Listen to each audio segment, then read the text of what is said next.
vidas a tua palavra. Em nome de Jesus. Amém. Amém. Então, vamos prosseguir, terminar o livro de João, o Evangelho, com o capítulo 21.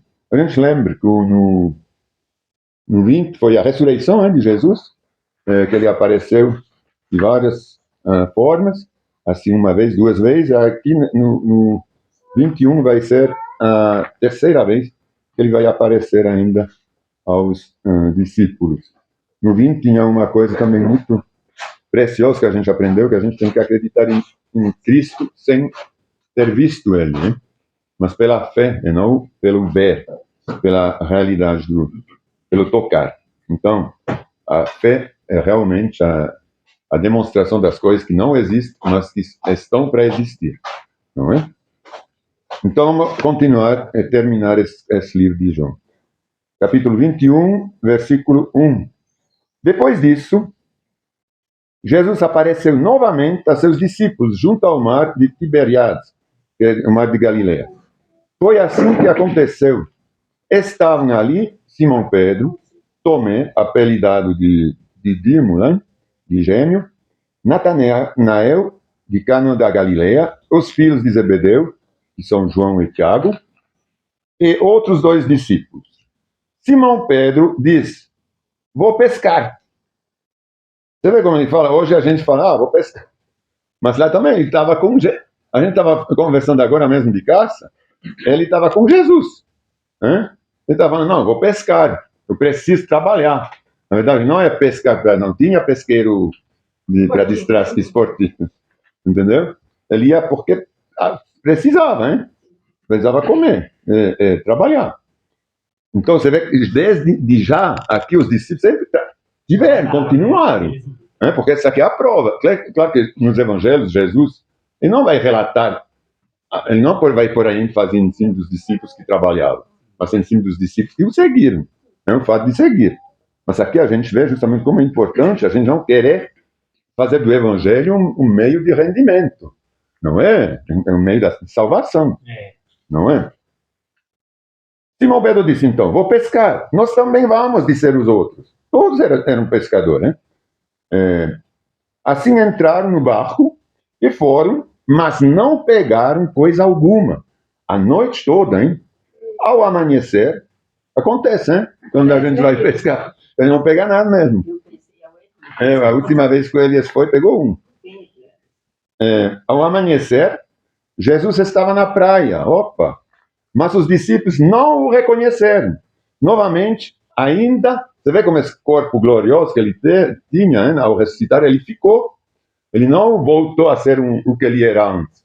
Porque mesmo depois de vários dias, então eles ainda não reconheceram Jesus assim. Ao amanhecer, Jesus estava na praia, mas os discípulos não o reconheceram. Ele perguntou, o nome que ele usa, filhos, por acaso vocês têm peixe para comer? Não. Aí, porque ele sabia, claro, hein? Que eles não tinham pescado, não. Ele chama filhos, como se fosse o pai ou algum irmão da mesma família, hein? São os irmãos. Vocês trouxeram alguma coisa para a gente comer? É isso que ele quer dizer. Está todo mundo com fome aqui. Vocês foram pescar, porque não era para ganhar dinheiro, era para comer as famílias. Todos os pescadores foram. Então era para nutrir as famílias. Eles tinham família. Quer dizer, mãe, pai, etc. Não, responderam eles. Então ele disse, Jesus, lancem a rede para o lado direito do barco. E pegaram. E vê o que aconteceu? Fizeram assim e não conseguiram recolher a rede de tão cheia de peixe que estava. Agora, imagine, eles não reconheceram Jesus, eles falaram. E mesmo assim, um estranho fala, então, vocês não pegaram peixe? Joga do lado direito do barco, vocês vão pegar. Os caras estão lançando, qualquer um. Em qualquer uma situação, você falaria, a gente foi a noite inteira, não pegou, você acha que agora você vem, você fala, joga a rede lá do lado esquerdo, vocês vão pegar? Só que jogou. Então, a gente pode pensar que o João, na verdade, reconheceu. Ou duvidou. Fala assim, mestre, nós vamos jogar porque o senhor pediu. Isso, exatamente. Então, a gente pode presumir que mesmo assim, que ele não reconheceu, mas fala, opa, a voz, tudo, deve ser ele. Fizeram assim, não conseguiram recolher a rede de tão cheio de peixe que estava. O discípulo, a quem Jesus amava, disse, que o João, disse a Pedro, é o Senhor. Quando Simão Pedro ouviu, você vê que ele tinha reconhecido mesmo, que era o Senhor, vestiu a capa, pois havia removido para trabalhar, e saltou na água. É claro que ele não, você vê que ele reconheceu o Senhor, aí ele se vestiu, porque ele estava sem nada, hein? Eles falam, em outros lugares falam que estão nu, aqui também parece, não? Aqui tá falando, né, pessoal? Mas claro que não era nu, mas ele estava sem nada por cima, assim. Talvez de pernas para fora e de torso para fora, hein? Até hoje, assim, quem pesca de sunga ou de... Sim, porque só que depois, quando você vai entregar os peixes, você vai se vestindo. Então, foi a mesma coisa. E saltou na água. Os outros ficaram no barco e puxaram até a praia a rede carregada, pois estavam apenas uns 90 metros de distância, que uns 200 covados, um covado uns 50 centímetros, 45 a 50, dependendo se é romano ou grego, ou egípcio. Quando chegaram, encontraram um braseiro no qual havia um peixe e pão. Então Jesus, ele já tinha já multiplicado, né? Porque ele não foi pescar, ele não estava junto. Eles não, o peixe já estava lá, tá escrito, já estava com braseiro, com pão e peixe. Jesus disse, tragam alguns dos peixes que vocês acabaram de pegar. Simão Pedro entrou no barco e arrastou a rede para a praia.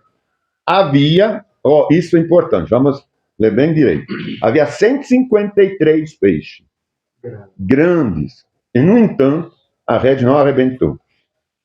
Eu vou voltar nessa frase, mas eu quero continuar um pouquinho antes. Venham comer, diz Jesus. Nenhum dos discípulos tinha coragem de perguntar, quem é você? Pois sabiam muito bem que era o Senhor, mas só que ele estava diferente, né? Ainda com peixe lá. Então, quem serviu foi Jesus. Então, Jesus lhes serviu o pão e o peixe. Um peixe e um pão, certo? Eles eram 6 ou 8, né? Pelo menos 6 mais um, como Jesus. E tinha um peixe para 7 pessoas. Então, esses peixes eram grandes, hein? Bom, apesar de não ser dos peixes que eles pegaram, mas era grande. Era peixão. Então, se eles falam que os peixes eram grandes, é que eram grandes. Pois não era assim. Era grande. Era peixe grande. Aí eu quero voltar. Havia 153. Contaram. Por que contaram? E por que eram grandes? E por que a rede não arrebentou? Então a gente vai ler em Lucas, Lucas capítulo 5, do 5 a 11. A pesca milagrosa. Teve outra pesca, né, que foi milagrosa, onde a rede arrebentou. De tão pesado que era. Depois a gente volta aqui. Lucas 5. A gente entender melhor o que é essa história de 153 peixes, porque contado, hein? É que segurou. 5, versículo 5 a 11, vou ler. Simão respondeu, mestre, trabalhamos durante a noite toda e não pegamos nada. Mas, por ser o Senhor quem nos pede, vou lançar a rede novamente. Dessa vez as redes ficaram tão cheias de peixe que começaram a se rasgar. Então pediram ajuda aos companheiros do outro barco e logo os 2 barcos estavam cheios de peixe e quase afundaram. Quando Simão Pedro se deu conta do que havia acontecido, caiu de joelho diante de Jesus e disse, por favor, Senhor, afaste-se de mim, porque sou homem pecador. Pois ele e seus companheiros ficaram espantados com a quantidade de peixe que haviam pescado. Assim como como seus sócios, Tiago e João, filhos de Zebedeu. Jesus respondeu a Simão, não tenha medo, de agora em diante você será pescadora de gente, de homem, né? E assim que chegaram à praia, deixaram tudo e seguiram a Jesus. Essa aqui era a pesca milagrosa, não a mesma. Não, então, isso aí foi antes da ressurreição. Bem antes, foi bem no início, quando conheceram Jesus, entendeu? Então, vê a diferença. Aí, ele já falava lá, vocês serão pescadores de homem. Aqui agora aconteceu. Por quê? Porque quando a gente pensa, eles contaram os peixes? Não, mas quer dizer que esses peixes eram grandes, importantes. Então eram contados, cada um peixe tinha um valor. Somos nós. Quando ele estava profetizando aqui que seria um pescador de homem, essa aqui já é a simbolização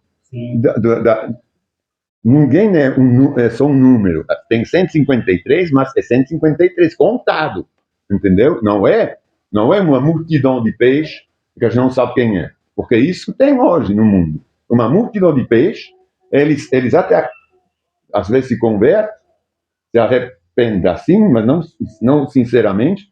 O que acontece? Eles pensam que estão dentro do coisa segura, da rede segura com o Senhor, mas não. Eles vão tudo arrebentar, porque não tem valor, não tem qualidade, é para ser jogado fora. Como quando ele corta a vinha, que não faz parte do corpo, é para ser jogado na fornalha. Então, os peixes lá são perdidos, eles são jogados fora, porque não prestam. Então, aqui são os convertidos. Então, a partir daí, a gente vê que ele manda os discípulos, que ele vai começar a comissão, como a gente já leu no versículo 20.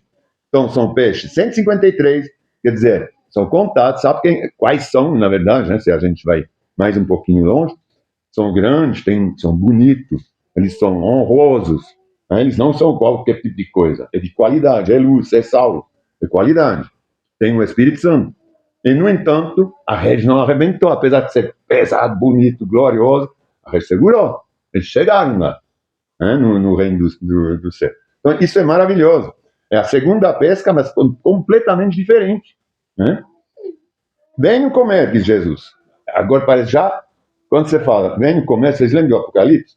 A gente faz parte do negócio de núpcia, não é? Aí pescou, a gente vai lá, a igreja, ela é arrebatada, vai julgar e depois é convidado para a núpcia entre o noivo e a noiva, que é a igreja, a refeição de núpcia. Venham comer de Jesus. Nenhum dos discípulos tinha coragem de perguntar: quem é você? Pois sabiam muito bem que era o Senhor. Então Jesus lhes serviu. Quem serviu foi o Senhor. A refeição de núpcia. Está escrito no Apocalipse: quem serviu? Que a igreja foi servida pelo Senhor. Né?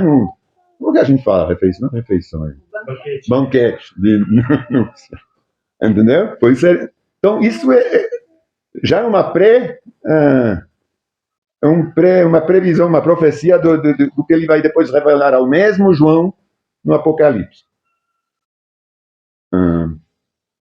Jesus lhe serviu o pão e o peixe. Foi a terceira vez que Jesus apareceu a seus discípulos, depois de ressuscitar dos mortos.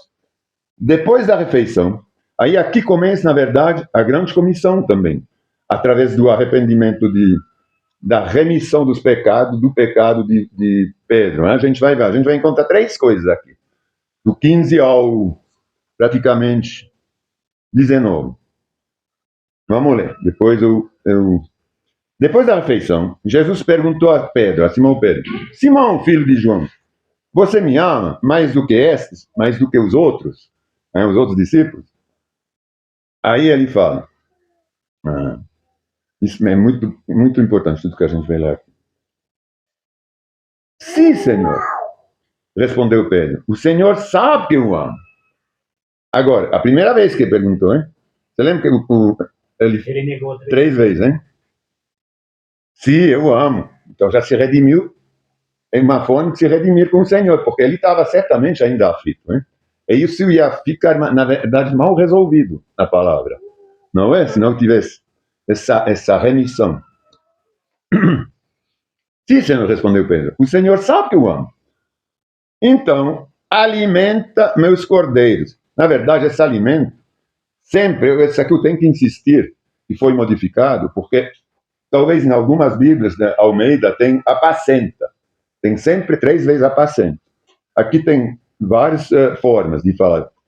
Apacentar é pastorear, mas na verdade é menos que pastorear ainda. Porque é alimentar. Então, é dar o alimento que é o quê? A palavra. Mais que isso não. Mais nada. Não é matar, corrigir, é fazer, é apacentar. É dar comida, alimentos para os bichos.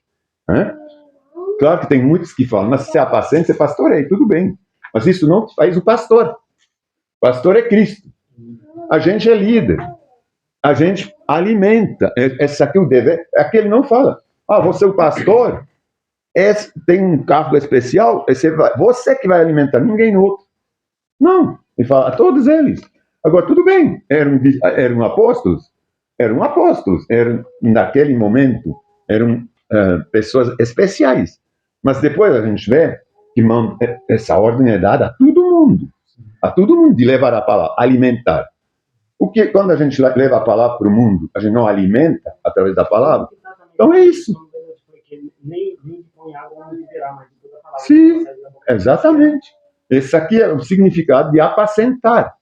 Aí foi traduzido por pastorear, por pasto, cheio de coisa. Mas a gente pode ver. Alguém tem uma Bíblia onde está escrita apacenta ainda? Essa aqui está apacenta. Está apacenta na tua? Então, vai ter 3 vezes apacenta, você vai ver. Aqui já está mudando. É na Jerusalém, na 70, em todos é apacenta. Na 16 também, tá? Sim, você vai ver que vai ser 3 vezes. Então, alimenta, apacenta meus cordeiros, diz Jesus. Jesus repetiu a pergunta. Simão, filho de João, você me ama? Segunda vez. Sim, Senhor, diz Pedro. Senhor sabe que eu amo. Então, cuide das minhas ovelhas. Aqui está cuide, mas de novo seria apacente. Não está apacente ali? Tá, hein? Apacenta as minhas ovelhas, diz Jesus. Isso é para demonstrar, então tudo bem. Você está perdoado. Pode alimentar, está tudo certo.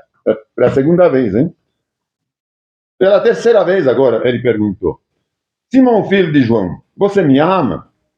Pedro ficou triste, porque não entendeu bem, não. Ele lembrou das 3 vezes que ele pegou, né? Ele não entendeu por quê. Ele pensa, mas será que ele não está me perdoando? Não é? Não me acredito. Não acredita em mim? Ou talvez, como fala o Wagmar, ele ficou atristado porque começou a ficar um peso, hein, do pecado dele. Pedro ficou triste porque Jesus fazia a pergunta pela terceira vez e disse: o Senhor sabe todas as coisas. Então, lá ele reconhece, na verdade, não, mas você conhece meu coração, nem precisa falar. Você sabe todas as coisas, então, o que eu posso falar? Você sabe se eu te amo ou não, não é? Sabe que eu amo.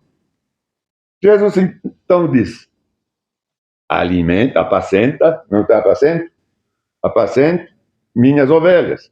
Eu lhes digo a verdade, quando você era jovem, podia agir como bem entendia. Vestia-se e ia aonde queria, mas quando for velho, estenderá as mãos e outro vestirão e o levarão aonde você não quer ir. Jesus disse isso para informá-lo com que tipo de morte ele iria glorificar a Deus. Então Jesus diz, siga-me. Então isso é... Bom, depois tem vários... não está escrito de que tipo de morte que ele morreu, hein? Tem várias explicações. Uns falam que ele não queria morrer da mesma forma que Jesus, porque ele foi crucificado. Tem uns que falam que foi crucificado, então que ele quis ser crucificado de cabeça para baixo, mas isso não é comprovado, hein? Então, mas quer dizer que ele, pelo menos a lenda, ela atesta que ele reconheceu o pecado dele, ele reconheceu que ele não era para ser crucificado como Jesus, que ele era pior que ele não merecia, hein? Mas que Jesus tinha dado tudo a ele por graça. É que Jesus tinha redimido ele, hein? É que quando ele fala, então apacenta, alimente minhas ovelhas. Aí Pedro se virou. Quando ele fala também, no final ele fala, então Jesus disse, siga-me. Então isso quer dizer tudo. Se ele não tivesse redimido ele nunca ia falar, segue-me agora. Então para ele foi a benção final, hein, do perdão. Pedro se virou e viu atrás deles os discípulos que Jesus amava. Aquele que havia se reclinado perto de Jesus durante a ceia e perguntado, Senhor, quem o trairá? A gente sabe que esse discípulo que Jesus amava era o João.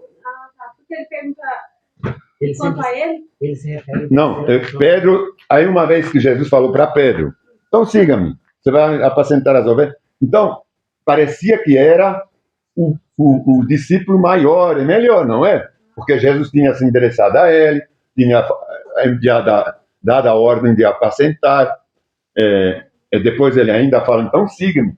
Aí todos os discípulos sabiam, não, mas peraí, Jesus, ele ama o João. Como que ele fala tanto com Pedro agora, né? Que ele dá todos esses, tipo, regalia, honras, que ele vai redimindo ele a Pedro. Então ele olha para trás, ele fala, é o João que você ama. O que vai ser com ele, então? Agora que que eu estou bem com você, não é? Agora, de repente, sou eu que sou o amado, então, é nesse sentido, né? Você vê, Pedro se virou e viu atrás deles o discípulo João, a quem Jesus amava, aquele que havia se reclinado perto de Jesus durante a ceia e perguntado, Senhor, quem o trairá? Ele estava reclinado no peito dele, né? Ele gostava muito dele. Pedro perguntou a Jesus, Senhor, Pedro perguntou a Jesus, e quanto a ele? Aí Jesus respondeu, se eu quiser que ele permaneça vivo até eu voltar, o que lhe importa? Então, ele não desmentiu que ele amava o João. Então, o que importa? Você está comigo agora. Você quer que eu deixe ele eternamente, já desde então? Qual o teu problema? Não é? É muito legal, né? A forma como ele se expressa. Se eu quiser que ele permaneça vivo até eu voltar, o que lhe importa? Quanto a você, siga-me. Pronto. Não tem mais que isso. Por isso espalhou-se entre a comunidade dos irmãos o rumor de que este discípulo não morreria. Não foi isso, porém, que Jesus disse. Ele falou, se eu quisesse, mas não falou, ele não vai morrer. Ele apenas disse, se eu quiser que ele permaneça vivo até eu voltar, o que lhe importa? Na verdade, ele morreu aos 94 anos. Uns falam que ele morreu exilado na ilha de Patmos, onde ele escreveu muitas coisas. E outros falam que ele morreu em Éfeso, de morte natural. Observações finais aqui. Esse é o discípulo que dá testemunho, este aí, né, de quem ele fala, que é o João. Este é o discípulo que dá testemunho desses acontecimentos e que os registrou aqui. E sabemos que o seu relato é fiel, já que é ele mesmo que está falando. Jesus também fez muitas outras coisas. Se todas fossem registradas, suponho que nem o mundo inteiro poderia conter todos os livros que seriam escritos. Assim acaba o Evangelho de João, que é maravilhoso, mas eu quero, antes de terminar, ler aqui a nota do Spurgeon, quem tem a Bíblia do Spurgeon, porque é muito legal, é muito boa.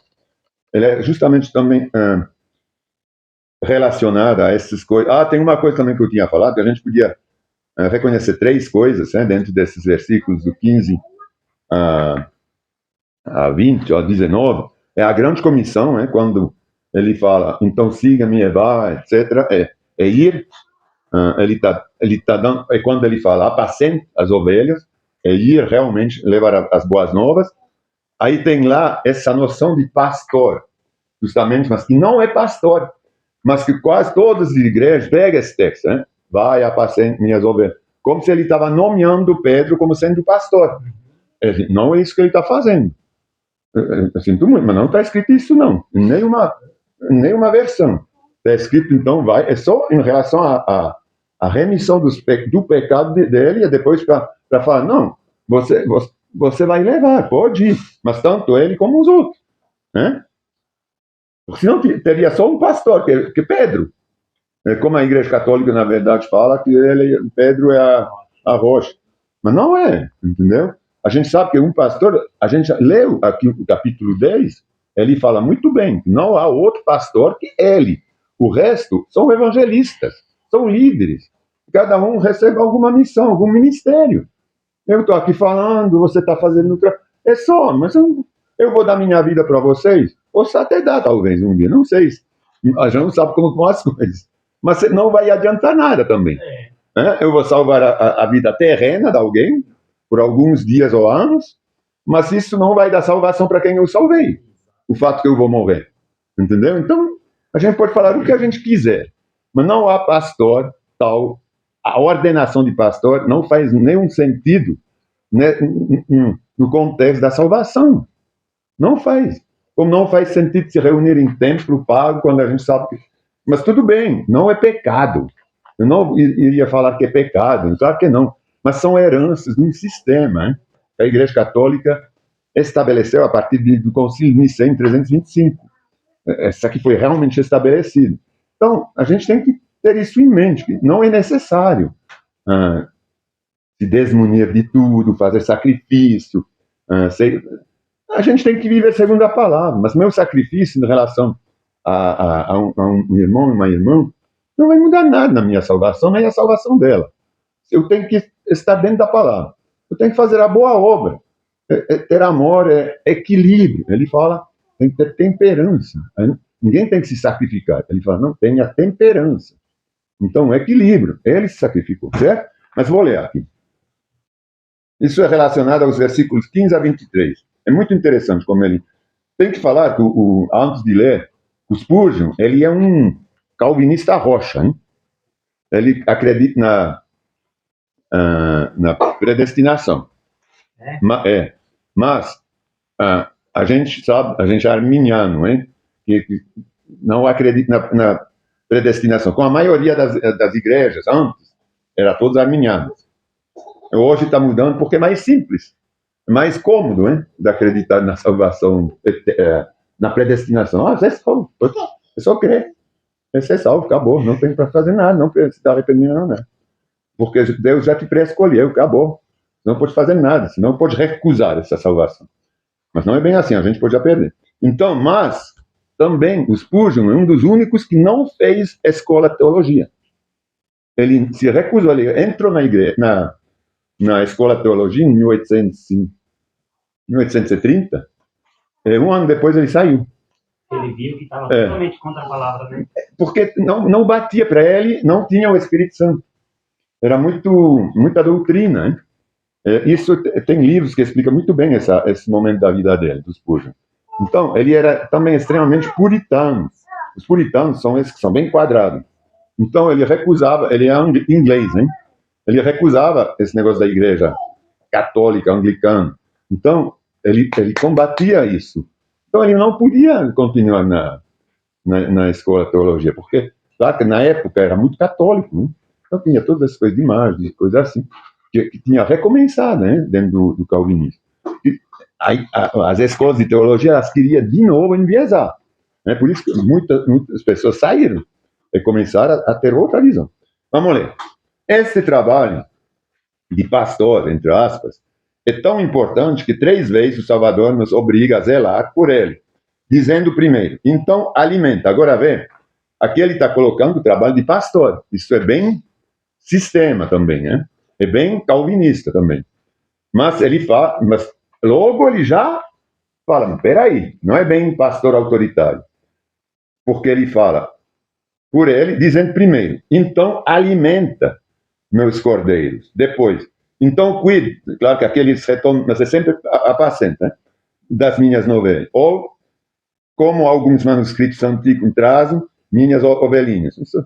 E depois, novamente, alimenta, apacenta minhas ovelhas. Mesma coisa, alimentar e apacentar. Devemos alimentar os bebês na graça. A relação que ele faz. Devemos alimentar os bebês na graça, para quem a gente leva a palavra, que não conhece nada. Pastorear ou apacentar os jovens em Cristo Jesus, é alimentar os idosos. Você vê que é sempre o alimento. Que sentem muitas enfermidades crescentes, precisam de novo dos confortos de antigamente. Você vê que aqui ele trata os idosos e fala, tem que alimentar os idosos, porque os idosos estão ficando fracos, estão ficando desmunidos. Então eles são como os jovens, como os bebês. Eles voltam a ser bebê, né? É verdade. 3 vezes mais somos ordenados a alimentar. Estamos então tão aptos a trabalhar... Estamos, então, tão aptos a falhar nisso? Não, a gente não pode falhar. Tem que realmente, é missão de todos, de alimentar. Aqui ele fala de nós, não fala de pastores. Né? É claro que ele fala, o trabalho de pastor é importante, mas quando ele fala em geral. Então, Jesus falou apenas uma vez para a morte a Lázaro, veio para fora. Somos mais surdos do que o túmulo e devemos receber a ordem 3 vezes? Não vamos mais ser desobedientes ao mandamento celeste. com os fracos do rebanho, com os novos convertidos no rebanho, com as crianças pequenas no rebanho. Nossa tarefa principal é alimentar. E o que é alimentar? É só a palavra. Isso, é só isso. Agora, escuta bem o que ele fala. O Spurgeon, calvinista, Rocha. Todo sermão, toda lição deve ser um sermão de pastoreia, não de pastor, de pastoreio. É uma aula de pastoreio, seria de alimento, hein? É de pouca utilidade ficar em pé e bater na Bíblia e gritar: creia, creia. Não, tem que ler a palavra, tem que trazer. Não adianta falar, vocês têm que crer em Jesus. Isso é o que os calvinistas falam. Basta crer. Crer que Jesus é filho de Deus, você será salvo. Porque você foi predestinado, ele já te escolheu de antemão. Então, eu não sei, eu estou pregando para você? Não é isso, né? Estou pregando para você, mas você não tem jeito. Jesus não te quer. Mas como eu não sei, eu estou pregando para você, mas inutilmente. Então, é isso que ele está falando. Não adianta falar, todo mundo creia, creia, e pronto. Então, é por isso que eu acho que ele também saiu. Apesar de pensar que ele tem predestinação, mas no fundo, é uma predestinação que não é tão predestinada. Porque Deus, ele sabe todas as coisas, ele sabe quem vai ser salvo. Então, ele sabe, é isso, ele tem conhecimento, mas ele não... A fé vem por ouvir a palavra de Deus. Que é... Amém. A fé vem pelo ouvir, é pelo ouvir a palavra de Deus. Creia, creia, creia, quando ninguém sabe no que crê. Você não leva a palavra, você não alimenta. Você fala, crê. Então é por isso que, como sempre você fala, precisa conhecer a palavra. É impossível a gente conhecer a Cristo se a gente não conhece o que está escrito. A gente não conhece o coração do Senhor. Aí, uma coisa que também me agrada muito aqui. Creia, creia, quando ninguém sabe no que crê. Não vejo no texto, no Novo Testamento, uso em violinos e pandeiros. Aonde? Essa aqui é coisa do Antigo Testamento, onde fazia farra na rua, voltava de batalha, louvava o Senhor pela vitória. Olha aqui, não vejo uso de violinos e pandeiros. Nem cordeiros, nem ovelhas podem ser apacentadas com bandas de música. Como que você vai alimentar ovelhas fiéis com música? É com a palavra de Deus. Isso não sustenta música. Para você ver quantos anos que isso aí ele já está falando, anos atrás, e hoje... Né? 1850, ele morreu. Não, ele pegou... 1850, acho que ele pegou a primeira igreja dele, ou 1856. Depois em Londres, em Manchester, uma coisa assim, depois em Londres. E lá abriu um negócio batista. Era batista, mas dos verdadeiros, que rebatizavam, que não aceitava o batismo de criança. Que justamente os calvinistas já tinham recomeçado. Hoje todos os protestantes estão batizando as crianças. Estão batizando as crianças, igual os católicos. Mas faz isso. Século. Entendeu? Então, aí ele fala assim, não vejo o uso de violino e pandeiros, nem cordeiros, nem ovelhas podem ser apacentadas com bandas de música. Deve haver doutrina sólida, mas doutrina que é a palavra, e sã doutrina, seria do Evangelho. Quando ele fala de doutrina sólida, claro que é a doutrina batista nesse caso. Depois ele fala, e a sã doutrina, que é a doutrina do Senhor. Mas claro que os batistas naquela época, eles como é que a gente fala? Não vigiavam. Eles queriam realmente que seja feita a vontade da palavra. Então é por isso que ele está chamando de doutrina. Por exemplo, justamente o batismo por imersão. É todas essas coisas, né, que a igreja, mesmo protestante reformada, não fazia. Por exemplo, não cobrar dízimo. Eu não sei se ele era contra ou pro-dízimo, mas eu acredito que ele devia estar contra. Certamente não contra as ofertas, mas o dízimo. Quando você tem carne na mesa, então toca o sino para jantar. Mas o sino não alimenta ninguém se a comida não for servida. Não adianta ter a carne aqui e não alimentar. Chamar, vem cá, eu vou falar para você, como você falou agora. A fé vem pelo verbo.